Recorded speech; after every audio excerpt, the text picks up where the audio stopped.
And but where we had grown up, a little bit outside of the city, most people didn't understand why, and didn't understand the history, and we wanted to make a documentary about why that was. And in making that, what we saw and in trying to explain it and get into the history, was often that we were running into federal policies that just didn't make sense and that were causing a lot more harm than they were good over time, and things that really should have been changed, but for some reason they weren't being changed.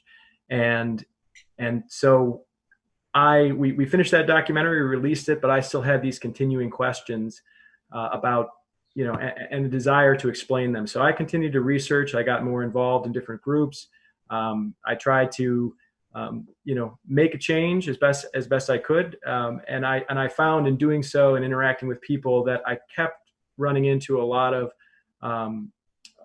people that didn't understand or weren't, in a lot of cases, like we're trying to do here, to have a civil discussion about a complex issue. There were a lot of people who had been polarized and just weren't able to discuss what was fundamentally causing this breakdown in our governments from top to bottom that we were experiencing. So after doing enough research, being involved enough, learning enough, I said, I turned to my friend, the director, Daniel Faulkner, and I said, I think that it's time that we make another documentary that could be used, to help educate and encourage discussions better, all across the country. So. Thank you. So from this, Greg Orman, you brought this to our attention, for which we're very thankful. What do you think was the most important message coming out of this film? Well, it's interesting. Obviously, the issue of how our political system is rigged by big moneyed interest is something I've been talking about for quite some time. And it's one of the reasons that Andrew's work was so appealing to me. But the thing that I hadn't really considered in the whole idea of how rigged our system is how Washington's ability to print money allows it all to happen. Because if we weren't able to run basically unsustainable budget deficits, we would find ourselves in a position where all these special interests would be fighting with each other for a defined pie instead of going to Washington, D.C. and creating the sort of incentives that allow them to all get what they want.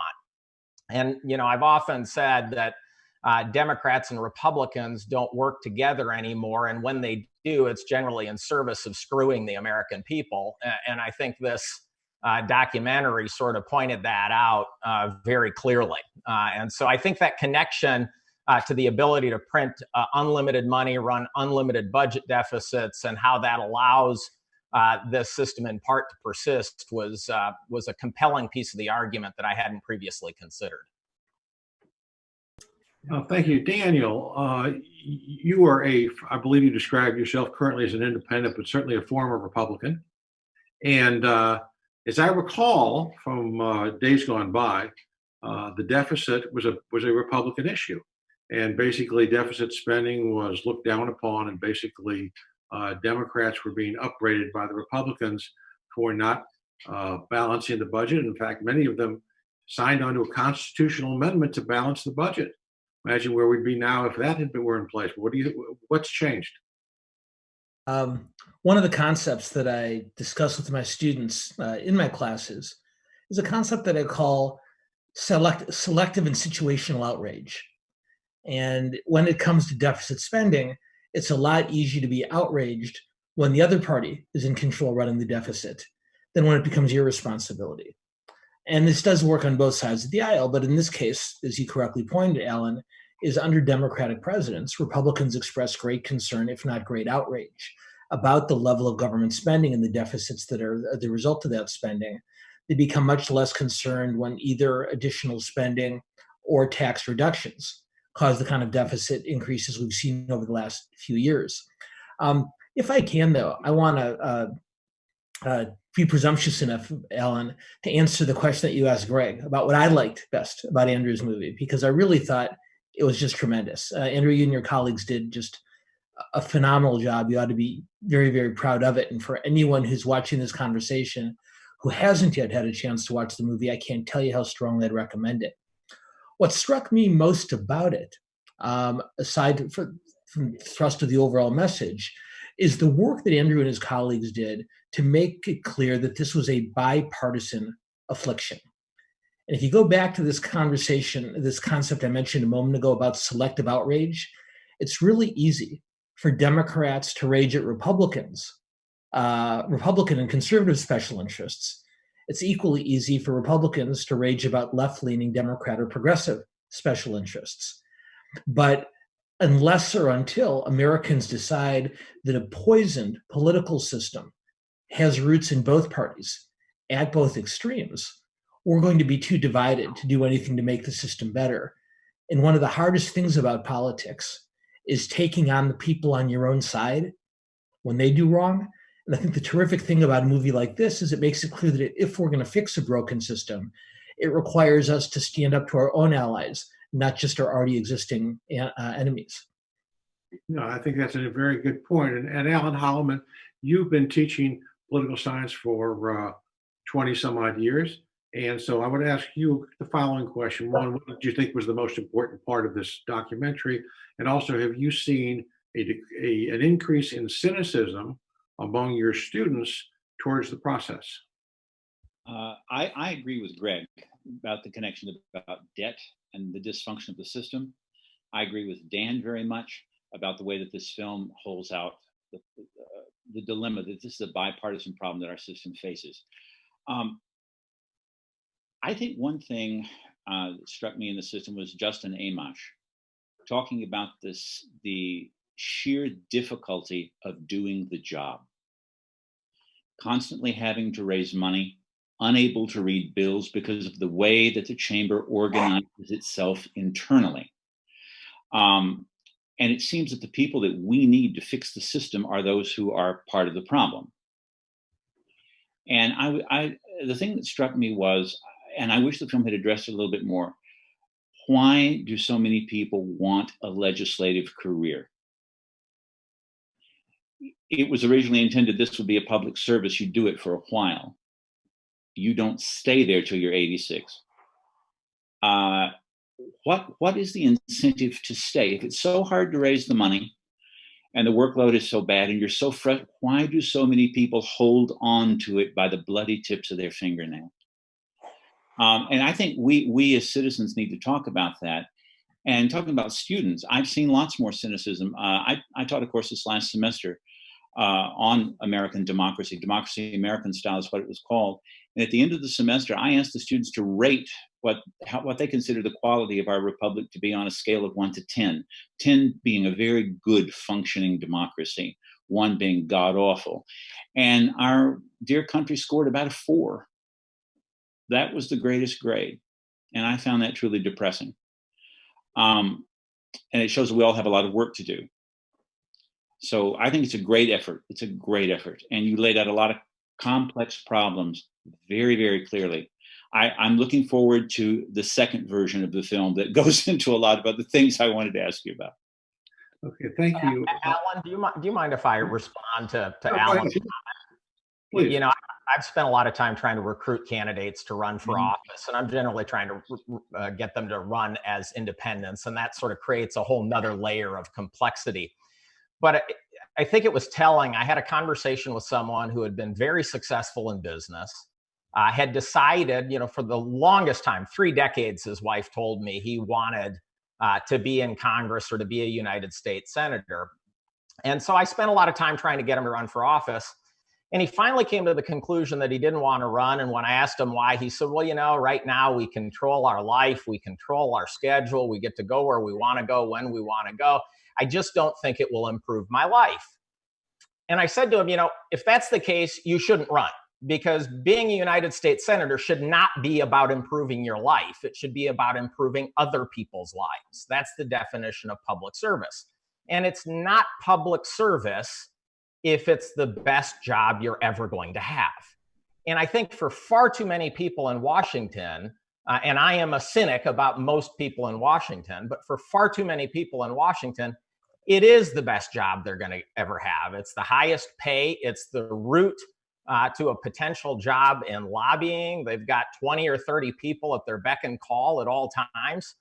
People call them senator or representative. They get a lot of psychic value out of that.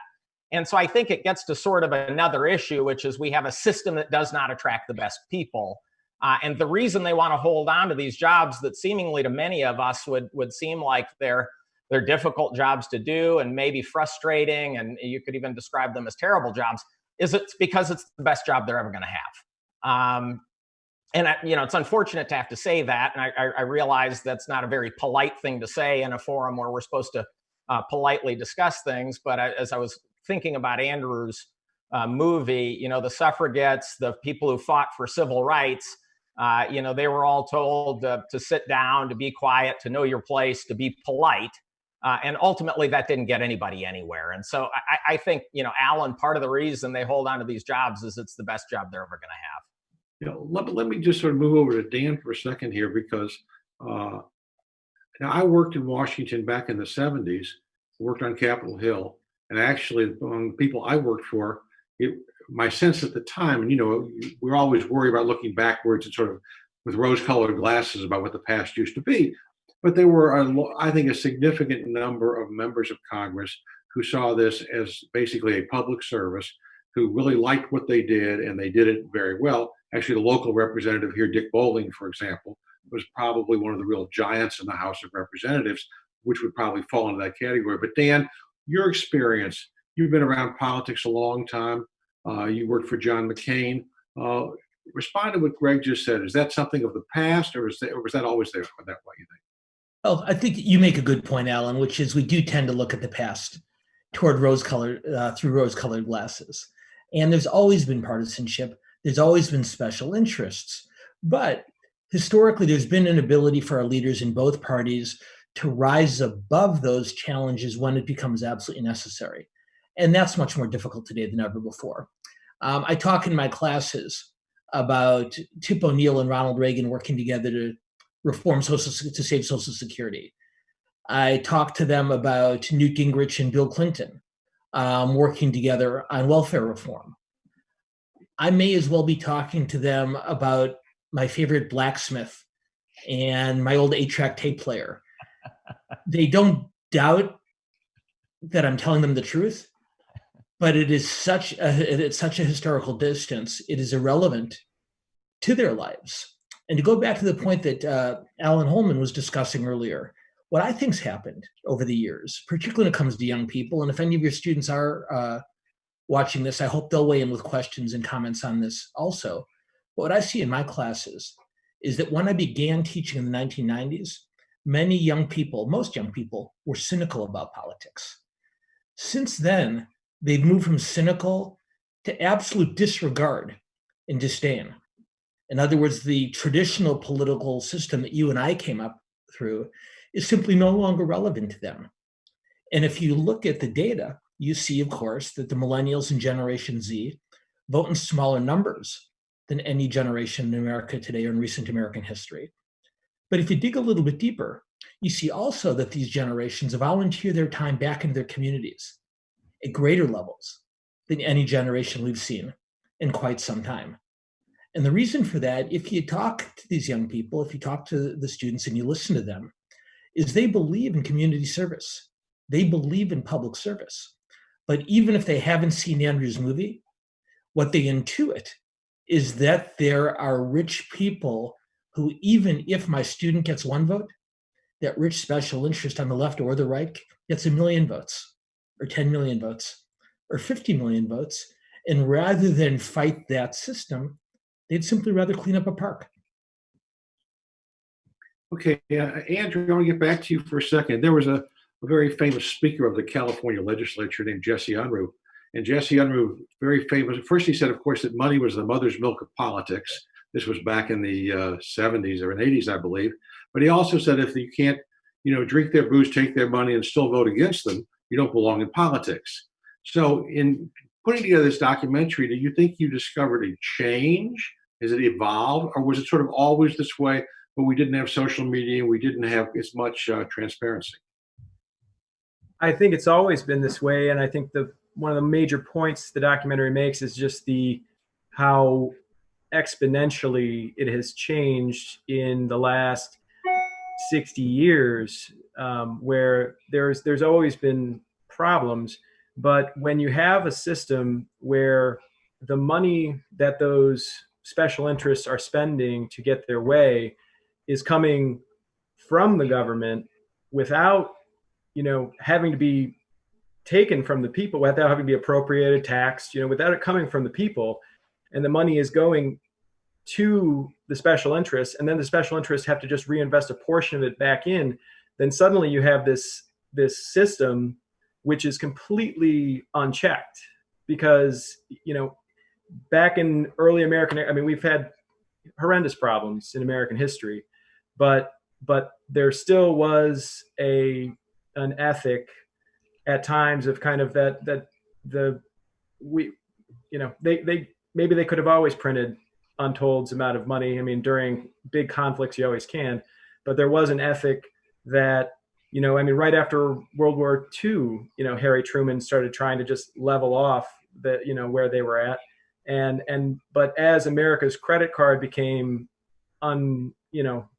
unlimited, as the United States, dollar became the world currency, and as technological progress just continued to advance, and we just developed so much more spending power, and you see that the spending, the benefits to spend were just so much greater. To get a lobbyist in Washington, to get to be involved in Washington D.C. just became so much more tempting. And there's a Lee Drutman writes very well about it in the growth of lobbying, that how you see in the 60s, 70s, there the evolution of it, where it became, it started off as defensive, where there was a lot of lobbying that happened because a lot of groups that weren't involved just learned that they could lose a tremendous amount by not being represented. So they started paying for representation, and then they found they could make a lot of money from being represented. So they started paying for more representation. And now in the last 20 years, we're at a point where the amount that you can make from having representation in Washington is so enormous that people are just going, putting in huge amounts of money for that. And then we're not being asked to pay for that through our taxes. So the people just don't know what's going on.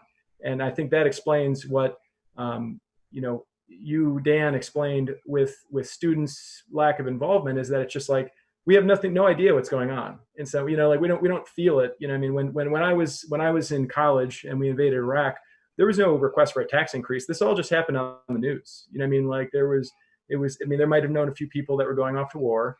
But it really didn't, if you didn't know people that were directly involved in the war, it didn't hit you at home. And that's where it seems like the news is just in Washington are more a foreign thing to most people, I would say, in America. So it hasn't changed, but it's just grown exponentially. Right. Well, okay. And just to your point, there was a move after we invaded Iraq. My former boss, David Obey, who at the time was chairman of the Appropriations Committee, introduced an amendment for a war tax, which I believe got about 40 votes on both sides of the aisle. Let's go to some questions now. Adam, you got some questions from some of our list of people who are yeah. Several of our audience members have commented, as both the film and this discussion right now has talked about, as kind of the duopoly of the two parties. And they wanted to know, is there any way for an independent movement or some sort of third party to help either remedy this problem? How would that look, and what would it take to start an effective movement like that? Okay, Greg, you want to take a shot at that? Yeah, sure, happy to. So yes, there's a real need for an independent movement. I think the two-party system, the duopoly, is irreparably broken, and unless we create a third force in our politics, we really are not going to get past the sort of blue-red paradigm we have today. And so, unfortunately, that's a very hard thing to do for a number of reasons. Number one, the rules are rigged against independence. Not surprisingly, when you allow Democrats and Republicans to write the rules of the game, they write them in a way that advantages Democrats and Republicans. In fact, I wrote a book, and one of the chapters in the book, I talked about this, and I used a baseball analogy because the Kansas City Royals had just won the World Series, but I suggested what would happen if every year the team that won the pennant in each division got the opportunity to change one rule, but only have it apply to them. The Kansas City Royals would get 4 outs and everybody else would get 3. Well, eventually the Kansas City Royals would win the World Series every year. And that's what's happened in our politics. As an example, if an independent wanted to run for the US Senate over a 2-year period of time, they could collect $5,800 from an average citizen. That same average citizen can give $830,000 a year to the Democratic or the Republican Party. Not to any other party, but to the Democratic or the Republican Party. In fact, if you go back to 1974, when the FEC was created, they put limits on what you could contribute. $1,000 as an individual. You could give $5,000 to a party, unless it was a major party, i.e. the Democrats or Republicans, then you could give $25,000. So even in the height of reform zeal, they made sure to give themselves a 5-to-1 advantage. So a whole series of rules have been written in a way to make it hard to keep competition out. The second thing is psychological. The 2 greatest attacks on independents are they're going to spoil the race, and so you shouldn't vote for them, number one. And there is this sort of vicious cycle, because until you get above a certain level in the polls, the press won't cover you. If they keep saying you're going to spoil the race and you can't win, they can suppress you in the polls. And it sort of makes it very difficult for them to come forward. And then the second big attack is we don't know where they stand on the issues. And I was actually talking to Howard Schultz last year when he was thinking about running for president as an independent. Dan was in that meeting with me, and they were talking about needing to kick out policy papers. And I said, with all due respect, Howard, you could have 1,000 pages of policy on your website. They're still going to say we don't know where Howard Schultz stands on the issues, because people aren't going to take the time in their busy lives to go and research it. And we sort of intuitively think we know what it means to be a Democrat or a Republican, so we don't bother. So there are some real impediments. I do believe the presidential contest is a potential way where this could change. And I understand there are a lot of people concerned about this race, and every presidential contest is always billed as the most important in our history. And this one, may in fact be that. But the presidential contest is a contest where you, in theory, could mobilize a lot of people behind a candidate. And I think that's an important part of this. And then in the presidential contest, you need to get to 15% in the polls to get in the presidential debates. And 83 million Americans on average watched both of the all 3 of the presidential debates in 2016. That's a huge platform that if someone did a great job, they may be able to build a groundswell of support behind them. But I think we saw this, if you look at the difference between the Tea Party and the Occupy Wall Street movement. The Tea Party had an impact because it organized behind candidates. Occupy Wall Street really didn't, until they found their candidate in Bernie Sanders in 2016. And so I think it really does have to come, and the movement really has to be organized around candidates. We have to work to change the structural impediments. That's why I support things like ranked choice voting. That's why we're working to raise awareness around opportunities for independence. But ultimately, Democrats and Republicans have been very rational and very dedicated for a long period of time in pursuit of one thing, and that is getting their people elected. And for an independent movement to take hold, those of us who care about it have to be equally rational, equally dedicated, and recognize it's going to take decades, not years. Okay, thank you. You got another question for me, Adam? Yes. One of our viewers wanted to know, they said that, the themes of this film and kind of this duopoly seems to kind of mirror like a college fraternity where there are legacies and kind of it's people, families and these political insiders who keep, rising through the ranks and getting power. And so they wanted to know, does this problem persist or is it across race and gender and all of these other lines besides just kind of the 2 parties? Okay, Andrew, you want to take a crack at that? I would love to, but I think, Alan, do you feel, I know that you study a lot of European history, but maybe Okay, Al, yeah, great. Alan, jump in there. Go ahead. Don't be shy. I'm not sure what the question is asking. I think the question is basically, are there legacy issues that basically keep things the way they are, and basically that money just reinforces? I think so, yeah. In many cases, it's not necessarily know how, it's know who. And connections matter. And networks of connections matter. And I think Greg's right in terms of breaking up space to give third parties or independent candidates chance to get on stage and get attention is very, very important. It's one of the ways you break it up. But I was interested, one thing that struck me too about the film, and I guess we can talk about it toward the end. Andrew, you talk about the importance of reforming politics at the state level and beginning there to create a movement that can affect the situation in Washington nationally. What about if the corruption is already there in the state legislatures? Because we're having a situation in Missouri with the state legislature trying to overturn an amendment to the Constitution that the voters passed to sort of clean up gerrymandering. Mm-hmm. I mean, Yes. Sometimes the problem at the state capitol is no better. Certainly, no. We are happy to talk about that. But answer the question of the viewer. Of course, I mean, it's like a family business. You know, I mean, I think there's a great book on the Bush family. I can't remember the title. You know, maybe it's just called Bushes or something like that. But it's just about the three generations, and of course it's self-reinforcing. It's like any family business. If your family business is politics, then that's it. If your family business is political consulting, then you're going to have if people stay dedicated and work very hard, and if you're a banker who trades in treasury bonds, and those are going well, it's naturally a self-perpetuating problem. Okay, well, let me sort of steer this partially over towards Dan for a second here. We talk about money in politics and the impact of it. There are a number of people, in the Bushes are a good example of a family that frankly didn't need the money. Okay, they didn't need to become a lobbyist after they were serving in office. They served, and whether or not we agreed or disagree with their policies along the way, whether the Bushes or the Kennedys or who, there are certain families that seem the money is not the moving force in their life. Do we see some of that, more of that coming along, or has that kind of all gone away?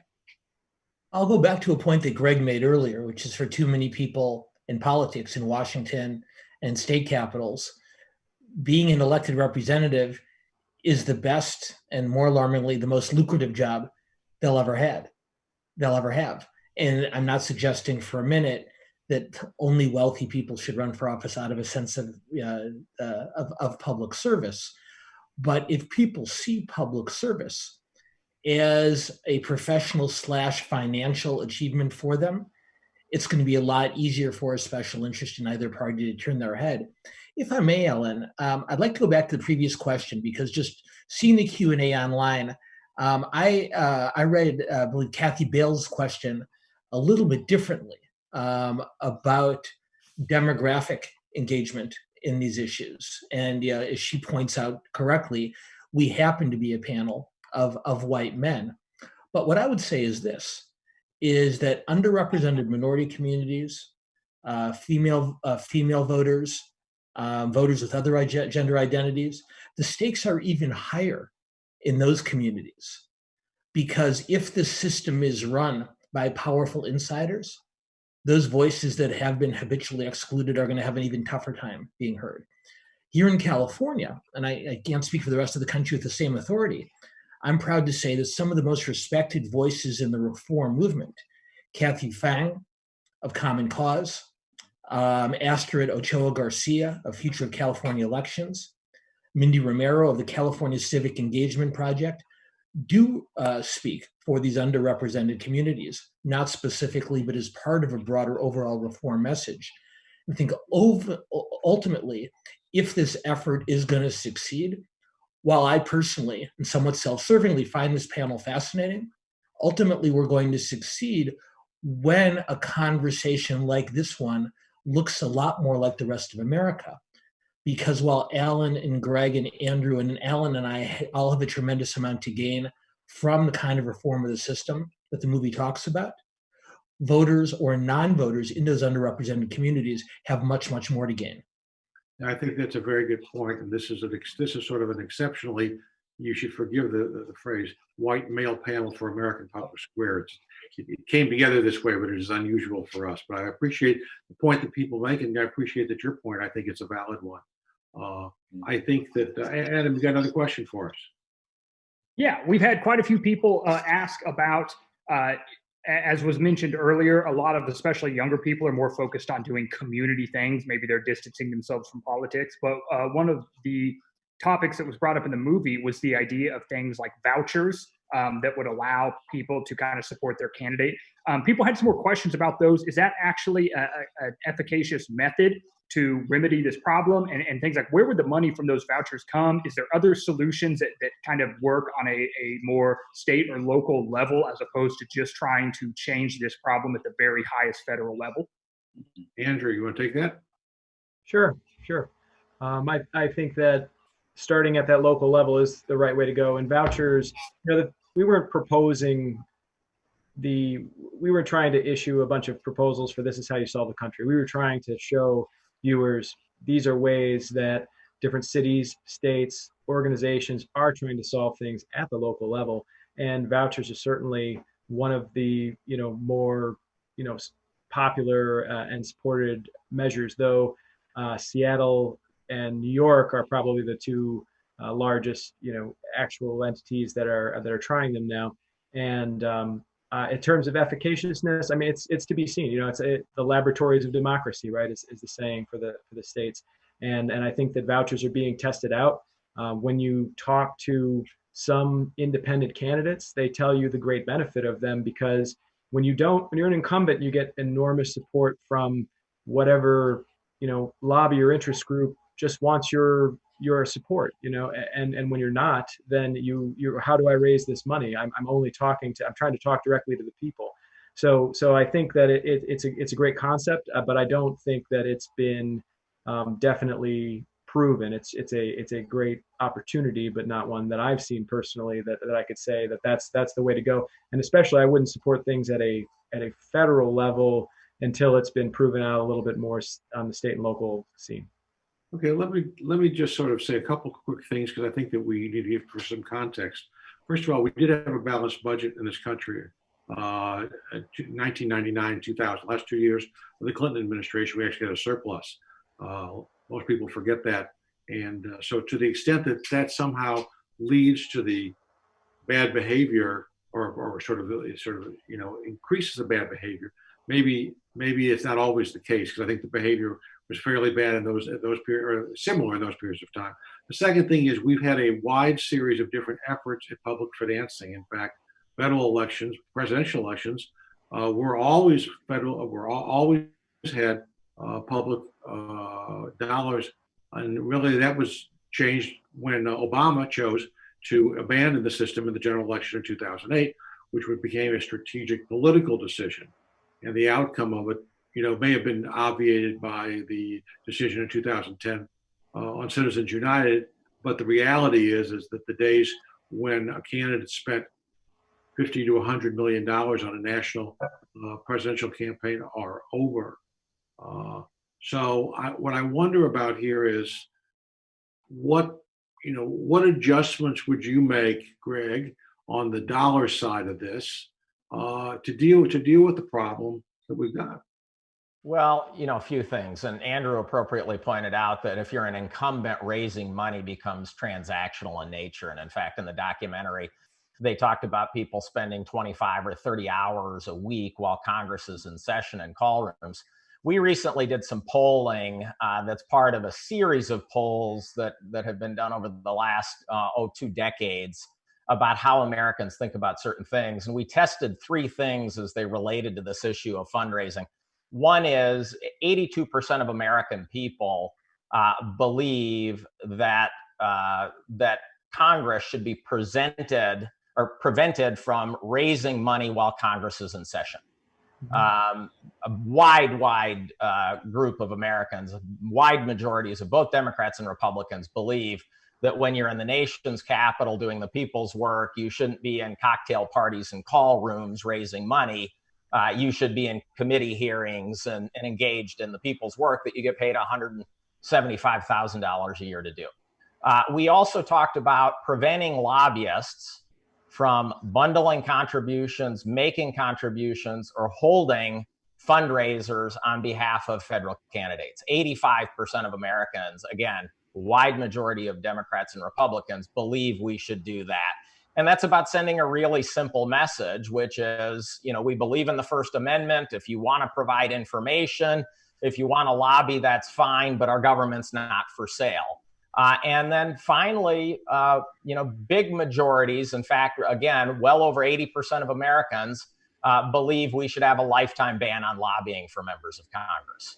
Again, Congress shouldn't be a stepping stone to a 6 or 7 figure job lobbying your former colleagues. I know we'd all love to see Citizens United, or many of us would like to see Citizens United overturned. This idea that a corporation is a person and therefore entitled to the free speech protections of the Constitution just doesn't seem relevant and doesn't seem accurate. In fact, I would argue that's what the Merrick Garland confirmation lack of hearing was all about. I think Mitch McConnell held up Obama's choice of a Supreme Court nominee not because of social issues that he was concerned the court may engage in. I think he was afraid Citizens United would be overturned, and with it, a big source of funding for his party. Ultimately, love to see a constitutional amendment on Citizens United, but I think there are lots of things that we could do to end the transactional nature of fundraising in Washington. Unfortunately, and a point that Alan Holloman raised earlier, something like that requires the consent of the victims. The folks in Washington, D.C. who are benefiting from the system today are the ones who are going to have to approve that.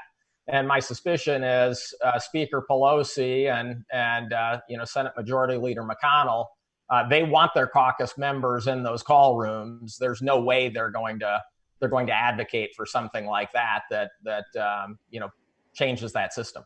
Let me just say one thing before we go to the next question, and that is that Florida, when I lived in Florida, passed a rule that state legislators could not have fundraisers when the legislature was in session. Consequently, the night before they went into session, everyone had a fundraiser, and the night after they went out of session, everyone had a fundraiser. So I guess, and my point, the larger point really is we have to assume people who want to figure out a way around this are going to figure out a way around it in terms of trying to those people that money's going to influence. Okay, so Adam, you got another question for us? Yes. We've had several people ask about kind of campaign finance reform and Citizens United. And one of the topics of the film was that maybe one of the reasons that's never got a lot of traction is because, unlike other movements, they didn't kind of articulate what that would mean in terms of policy changes. So is that a way to kind of solve these problems if people could come together on that specific topic? Or is there another issue that people can rally behind that could directly, you can see the benefits if this movement passes? Is that a way that if people who watch this film and want to do something, is there something to it? Or is there another way that people either at the local or higher levels need to start coming together as a coalition? Ellen, if I can take a crack at that. Adam, I think it's a terrific question, and I can answer from the context of the time I spent on Senator McCain's campaign in 2000, when campaign finance reform was one of the primary focuses of that campaign.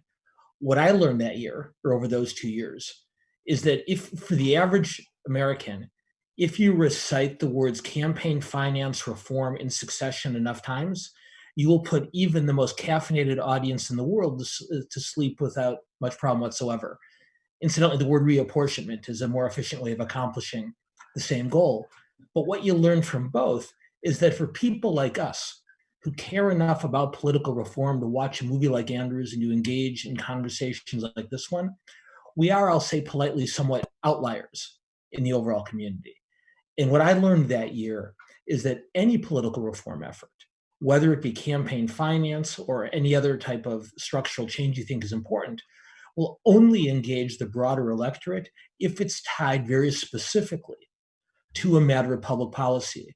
And I think the most important thing for anyone who cares deeply about political reform is to realize that for most people, no offense intended, to most normal people, political reform is not an end. It's a means to an end. And for most normal people, better schools for their children, safer communities, cleaner air and water are the goals.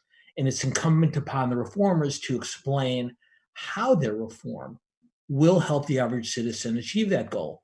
If I may, Alan, just to go on for one more minute, I'll tell you a quick story from my very first day on the campaign trail of Senator McCain. I'd not even moved back to Washington yet. I'd taken the job, and he was out in California in Silicon Valley campaigning. He did a town hall meeting at Intel up in Silicon Valley, and he talked at some length about campaign finance reform. And the first question from a young woman was about a patient's Bill of Rights. And I will never forget the senator's answer. What John McCain said is, he said, I agree with you on the merits of a patient's Bill of Rights. And he laid out 3 or 4 key criteria. Then the young woman and others in the audience were nodding. And he said, but it's never going to happen.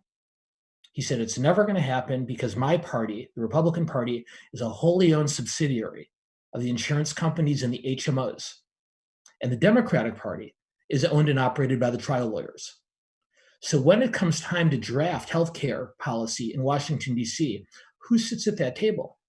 The HMOs and the insurance companies and the trial lawyers. Who doesn't sit at that table? You don't sit at that table, miss. You don't sit at that table, sir. No one in this room sits at that table because you don't write multi-million-dollar checks.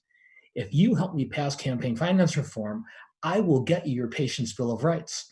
But until we change the way campaigns are financed in this country, no American woman is going to be able to pick her own obstetrician or her own gynecologist because the legislation won't permit for it.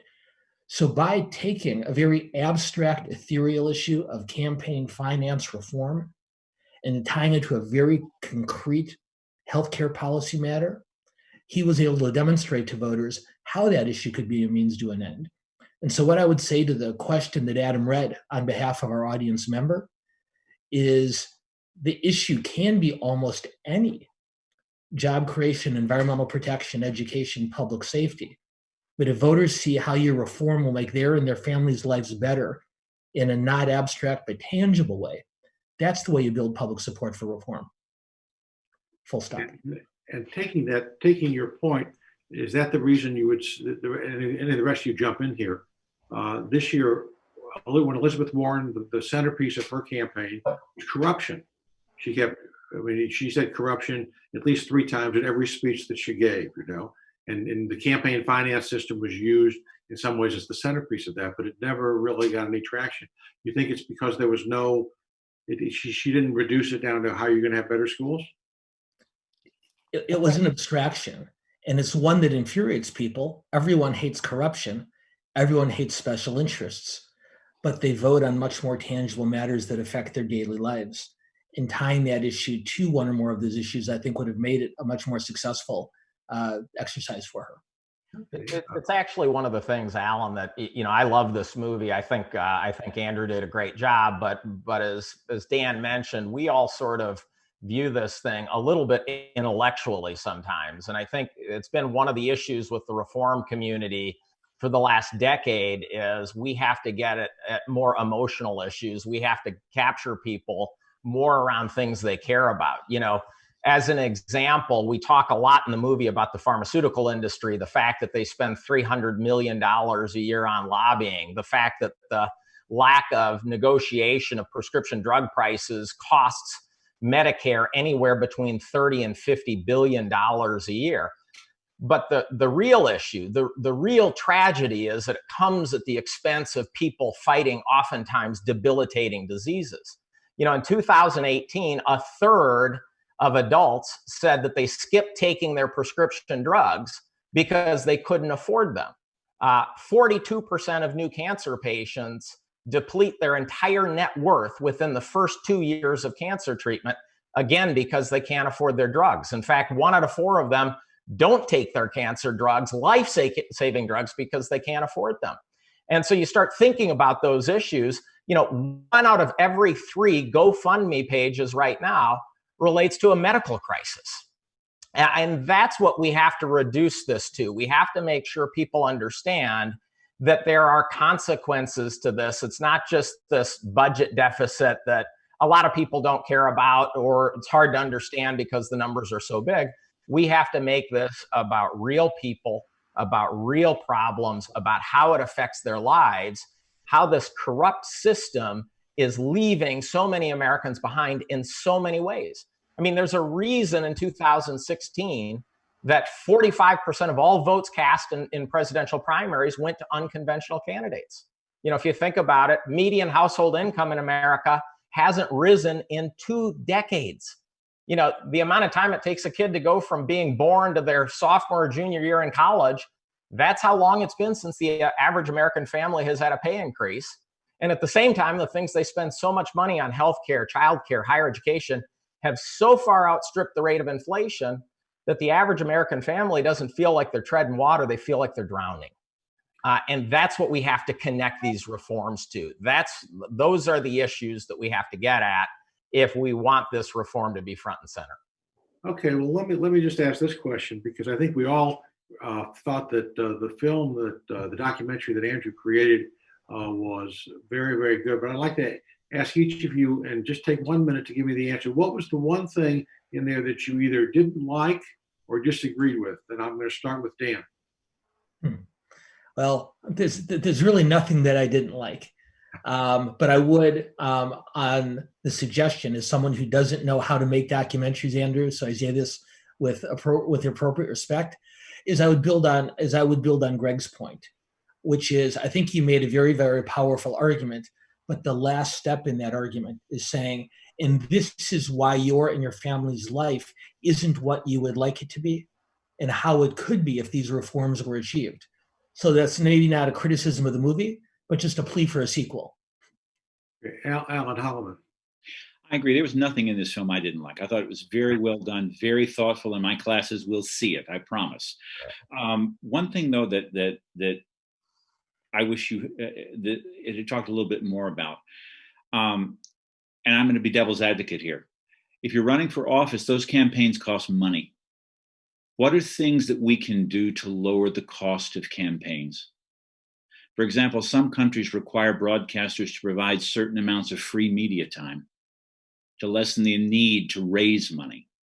I think that would be something for us to think about. How can we lower the cost of campaigns? Okay. Greg? Well, I've given my principal recommendation, which is to focus more on those issues that actually connect to people. But I would say if there's one thing I disagreed with, I don't remember who said it, but it was somewhere in the beginning where they said, Congress is corrupt, the system is corrupt, members of Congress are not. And I know it's not going to surprise anyone on this panel. I disagree with that statement. I think you got to go along to get along. You have to do this because this is how the system works. I think that's BS. And, it's not something I would accept from my 5-year-old daughter. We should not accept it from members of Congress. They should be leaders.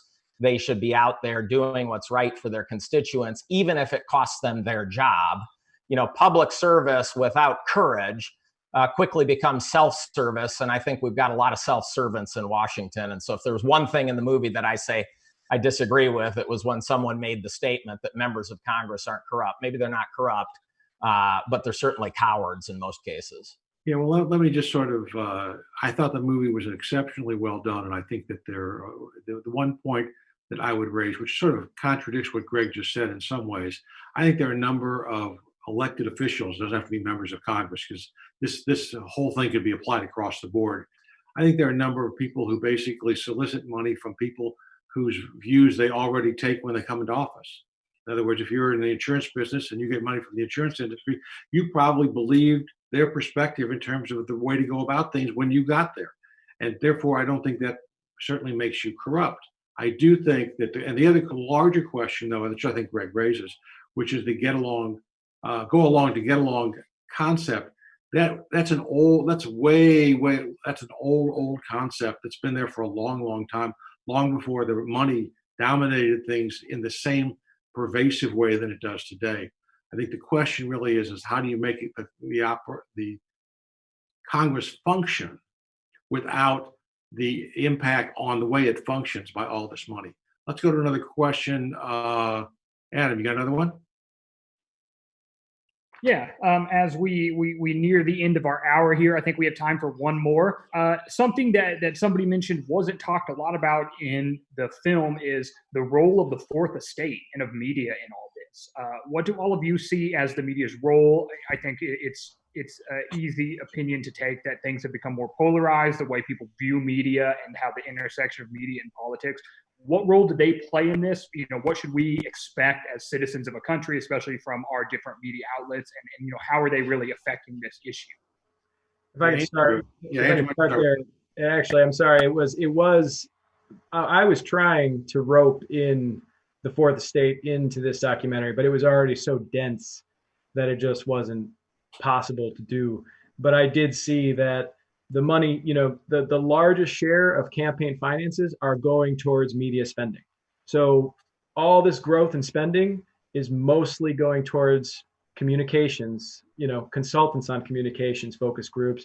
You know, it's the polarization that we hear in the dialogue today is a direct effect of the amount of money that's coming into campaigns, and people don't understand that yet. They hear the messages, they don't realize how targeted they are, how much money has gone into the psychology of the message that they're hearing, where they're hearing it. And I do think that is a very, very important story. There's people that are telling it, but I haven't seen it told as well as I'd like to see. Well, I think we found the topic for your next documentary. You know, I think that all of us would like to see something like that go forward. Let me do this because we're nearing the end of our time. I'd like to ask each of you just to address one point, which I think is an important one.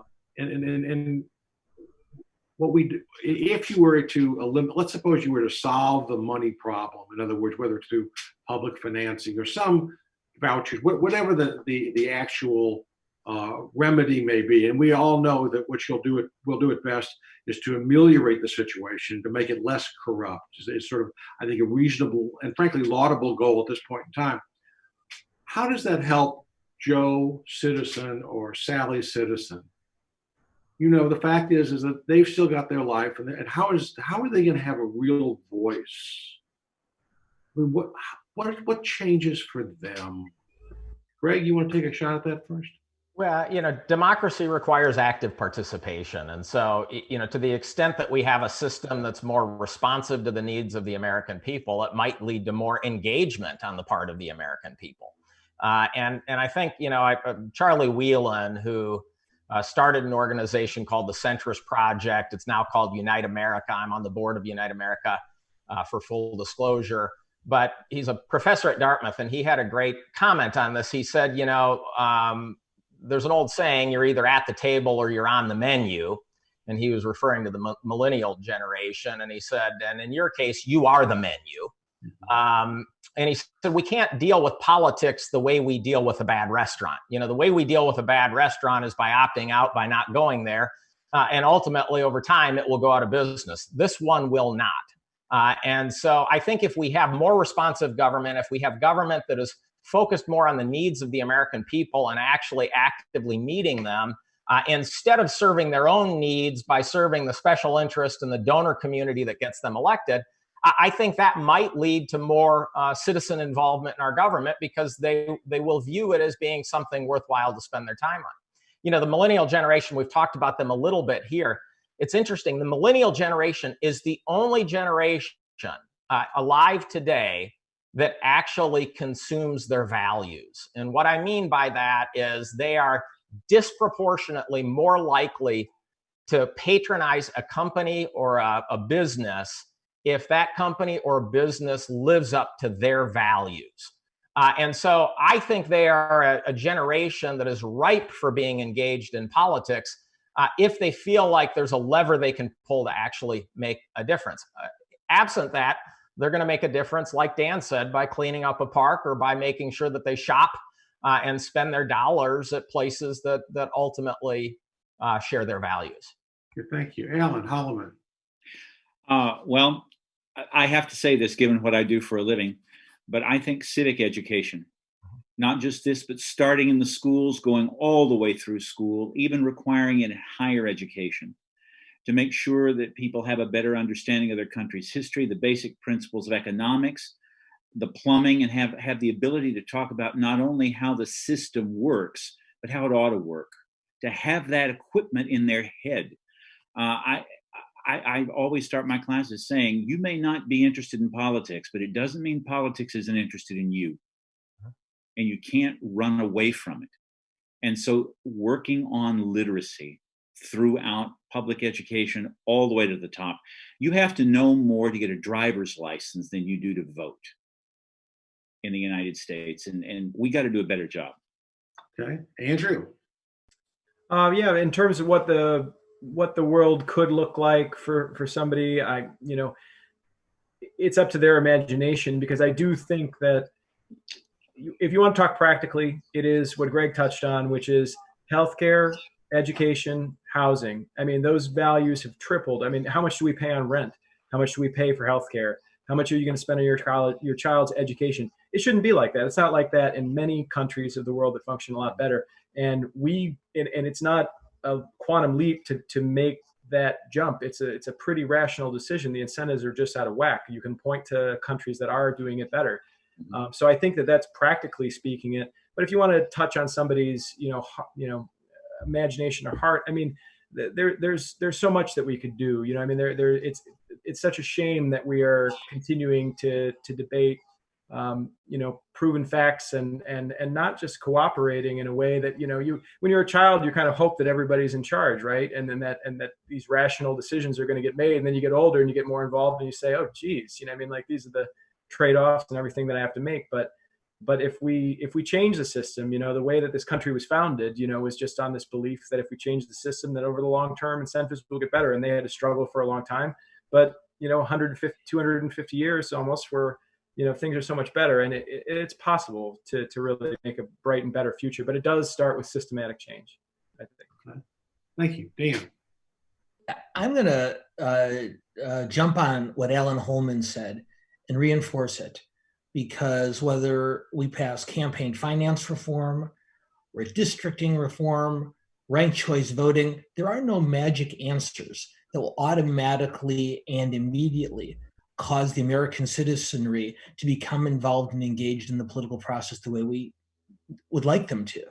It took us a long time to get to this point, and it's going to take us some time to get out. So what I'll do is I'll come back to the construct I laid out earlier that Greg just alluded to, of voting versus volunteering. The idea that these young people will spend hours and hours and hours volunteering in their community, bringing meals to seniors, teaching kids to read, neighborhood watches, community cleanups, hours and hours and hours working in their communities, but not taking 15 minutes every 2 years to vote. And the truth is, and Alan alluded to this, we've programmed them for that. In my state, most public high schools require one single semester of civics for a student to graduate.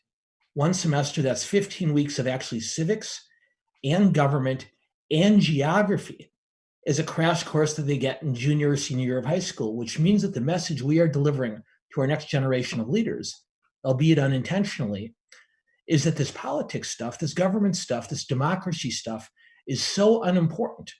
We're not going to bother to talk to you about it for your first 10 years of education. And then we're going to give you this one crash course at the end. On the flip side, and Alan alluded to this also, on the flip side, we have in our state and many others as well, we have what I call mandatory volunteerism, which is my second favorite oxymoron, in case you're wondering, Greg, after jumbo shrimp. But it requires high school students and sometimes middle school students to volunteer a certain number of hours every year.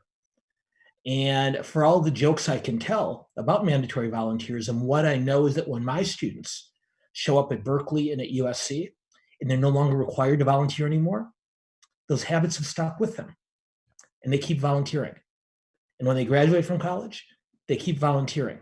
And when they get homes and families of their own, they keep volunteering because those habits were instilled in them over several years when they were young.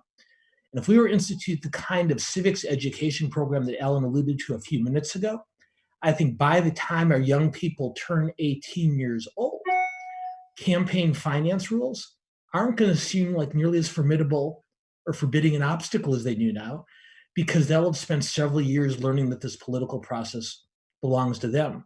And so, Andrew, I'm going to revise what I said earlier. Instead of doing your sequel on the outcomes, do a sequel on civics education. And between that movie and this one, then you and your colleagues really will change the world.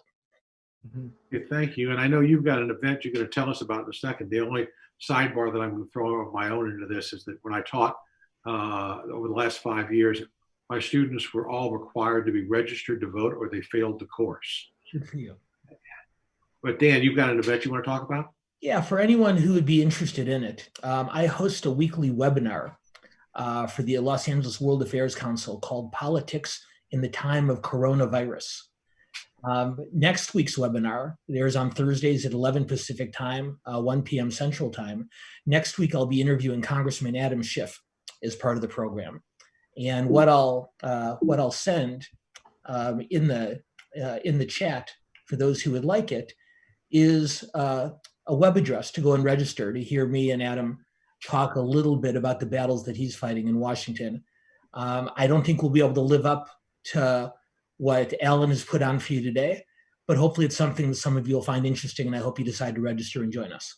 Okay, well, thank you very much. And before I turn this over to Adam for some closing remarks, I certainly want to thank Andrew for for providing us with the film. Between you and Sarah, we were really really feel very honored that we were able to get it an early release to a lot of our people. And I think from the response that we've gotten, it was very well received.